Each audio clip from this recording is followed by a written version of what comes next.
All right, so are you ready to take flight today? I am all strapped in and ready to go. Okay, awesome. All right, so we are going deep with Jonathan Kaye again, Yeah. and this time with a chapter from his book En route to the Sunrise Saloon. Okay. And specifically, we're going to be looking at the chapter called Taking Flight. Sounds exciting. It is exciting. Yeah. It's paragliding. Oh, wow. And it's a story that kind of delves into that fine line between bravery and recklessness. Right. And, kind of facing your fears and Yeah. pushing yourself, but also knowing when to kind of take a step back. Yeah. When to draw the line. Yeah. So, and it's not all smooth sailing. Let me just say that right now. Okay. There's a close call with power lines Oh, my gosh. and an instructor who seems a little too comfortable with danger. Yeah, I was going to say that makes me a little nervous already. Yeah. Not a great combination. No, but, maybe a good story. Well, yeah, there you go. So, we're going to need your expertise to help us unpack Sure. not just what happened, but what we can learn from Jonathan's experience. Happy to help. Okay. So first, a little background on Jonathan Kaye. He seems to have a knack for Right. finding himself in some pretty intense situations. He does, yeah. Whether he's wheeling and dealing or, launching himself off a mountain, always something interesting going on. Yeah. Yeah. It's like he's drawn to it or something. It seems that way. Yeah. So, and taking flight is no exception. Okay. It all starts with his friend Dave Dodge, who's this seasoned hang glider, Okay. introduces him to paragliding. So, picture this. You're standing on a 450-foot hill, Wow. strapped into a parachute, and you literally run and jump off. Just run and jump. Yeah, basically. That's a lot of trust in that parachute. Right. And it doesn't sound all that sturdy either when he is describing it. He's talking about these thin cords and this lightweight, flimsy-looking fabric. It's like, that's it. That's the only thing between you and the ground. That's wild. I guess it's designed to catch the air, right? Right, yeah. And he even mentions this glide ratio, which Right. Basically for every foot you drop, you glide forward 4 feet. What? So you're not just falling, you're soaring. That's amazing. So it's actually, you can really control where you go. Yeah. It's not just a straight down kind of thing. Right. But of course, like anything, you need someone to teach you how to handle all this. Right. Which is where our friend Rick Sharp, the paragliding instructor, enters the picture. Okay, this is the guy you were mentioning. Yes, this is the guy. A little iffy on the safety precautions. Yes, Oh. potentially. Right. So he's portrayed as this super confident, almost cocky figure. Okay. And I'm already getting some vibes like maybe he's a little more concerned with looking cool than actually being a responsible instructor. Yeah, that's not what you want in a situation like this, No. where your life is literally on the line. Exactly. Yeah. Like you're trusting this person to teach you how to not die, basically. Right. You want someone who's a little more cautious and, Yeah. focused on safety. Right. Yeah. And you're right, there are definitely some red flags that pop up. All right. Jonathan even mentions how Rick kind of rushes through the instructions, no. giving them the bare minimum before sending them off on these solo flights. So basically, here's a parachute. Good luck. Pay pretty much. And I'm just like, would you trust Not a really. guy who seems more excited about getting you airborne than teaching you how to, land safely? It's like he skipped over the most important part. Exactly. That's a great question to ask yourself anytime you're learning something new, Mm-hmm. but especially if it involves risk. Mhm. Who are you trusting with your safety and what are their qualifications? Right. You need someone with experience and who takes it seriously. Yeah. So Jonathan goes for his first flight, and it's from a lower takeoff point, Okay. 250 feet. So a little nerve-wracking, I'm sure, but he lands perfectly fine. Okay. So far, so good. Feeling confident, they decide to head up to the higher launch point Oh, boy. at 450 feet. So now we're talking, a longer, more exhilarating glide, Okay. but also Faster higher stakes. But higher, yeah. Yeah. And this is where things go wrong. Oh, I had a feeling that was coming. Yeah, and you can really feel the tension building in the story, at this point. Yeah. Jonathan takes off from this higher point. He's gliding along, probably feeling great, Yeah. the wind in his hair. And then his left brake line snaps. Oh, no. That's not good. No, and that's a major problem. Yeah, I would imagine. Imagine you're driving a car and suddenly your steering wheel stops working. Yeah. That's terrifying. That's essentially what happens when you lose a brake line. Oh, gosh. So you're just at the mercy of the wind then. Pretty much. He describes this sudden panic, realizing he's drifting Okay. towards a set of power lines. Power lines. Oh, no. And he only has one brake line left to try and steer away. Oh, my goodness. So what are those brake lines for anyway? Do they help you steer?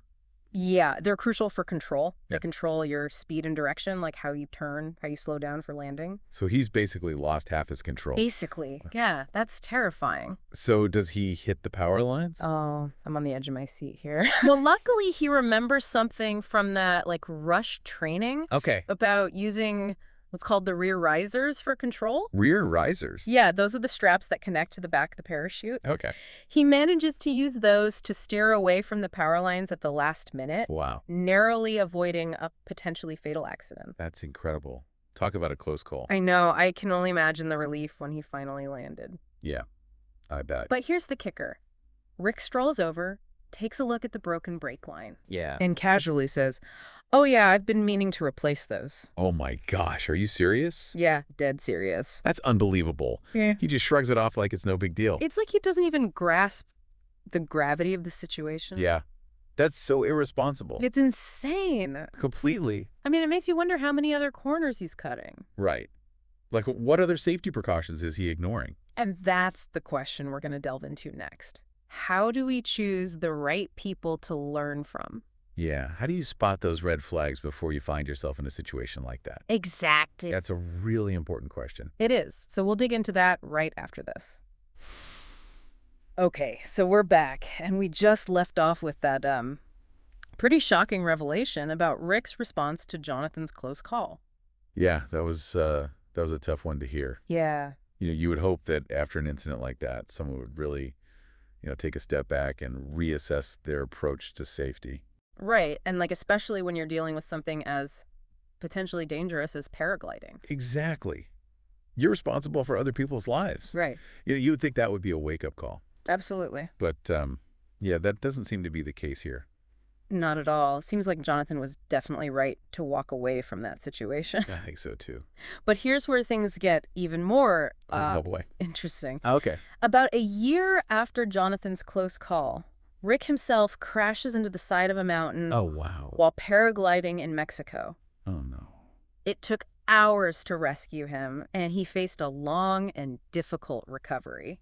That's a pretty stark illustration of the risks involved. It is, With right? that. Like, it's like that saying, there are old pilots and bold pilots, but no old bold pilots. That's a classic one. And it applies to so much more than just aviation. Right. It's about recognizing that while taking risks can be rewarding, there's a difference between calculated risk Right. and just being reckless. And sometimes experience can breed overconfidence, Yes. and that can be dangerous. Absolutely. It's like the more you get away with something, Right. the more you think you're invincible. Yeah, and you start cutting corners and taking bigger risks. Exactly. And then it can all come crashing down. Yeah, literally in this case. So it seems like Jonathan learned a valuable lesson from his experience, even though it was a scary one. He did, yeah. Yeah. He realized that he needed to be more careful about who he trusted, Right. and that sometimes walking away is the smartest thing you can do, Exactly. even if it's disappointing.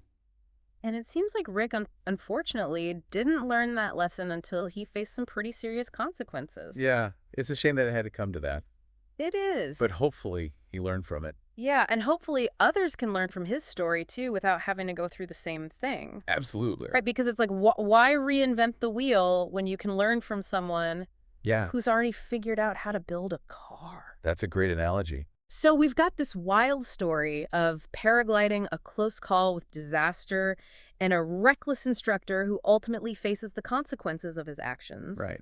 But what are some key takeaways that we can apply to our own lives, Well, I think the biggest takeaway is that risk is an inevitable part of life. Yeah. Whether we're trying a new sport, starting a business, or just making a decision about our careers or relationships, we're constantly taking risks. Right. The key is to approach those risks with a balance of boldness and wisdom. It's about being brave enough to step outside of our comfort zones, but Yeah. wise enough to assess the potential consequences and Right. make informed decisions. Exactly. And part of that wisdom comes from choosing our mentors, carefully trusting our instincts, Right. and learning from the experiences of others. Yeah, Jonathan's story is a powerful reminder that sometimes the greatest risk is failing to learn from our mistakes. That's so true. We don't have to learn everything the hard way. Right.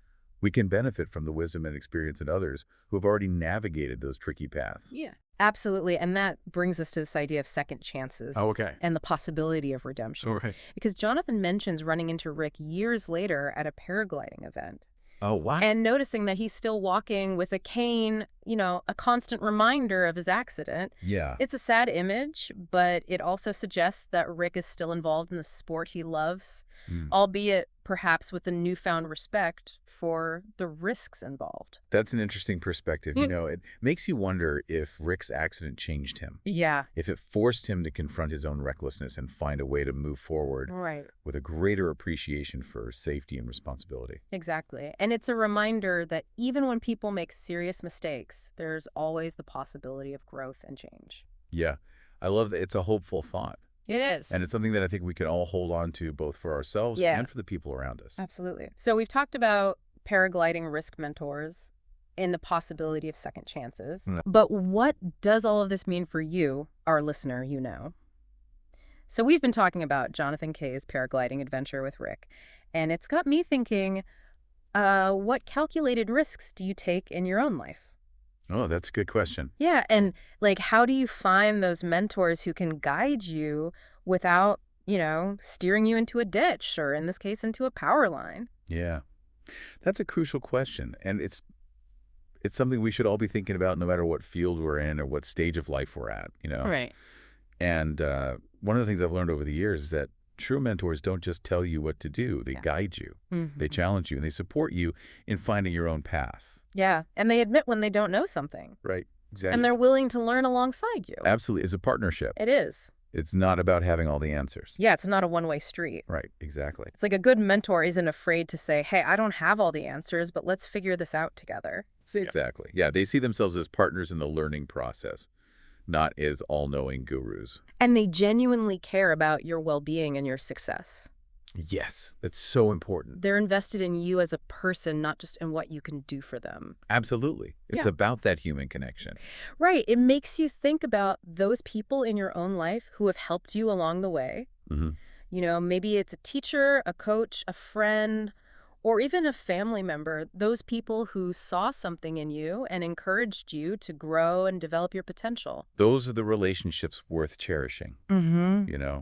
And it's never too late to seek out those kinds of mentors. Right. And the more we learn and grow, the more we realize how much we don't know. Yeah, that's so true. And the more we need guidance from those who have walked the path before us.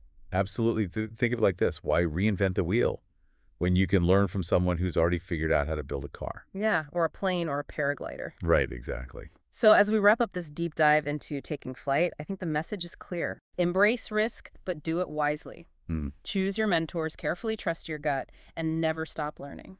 And remember, as with paragliding, the journey is just as important as the destination. Ooh, I like that. Enjoy the ride, and don't forget to look up every now and then.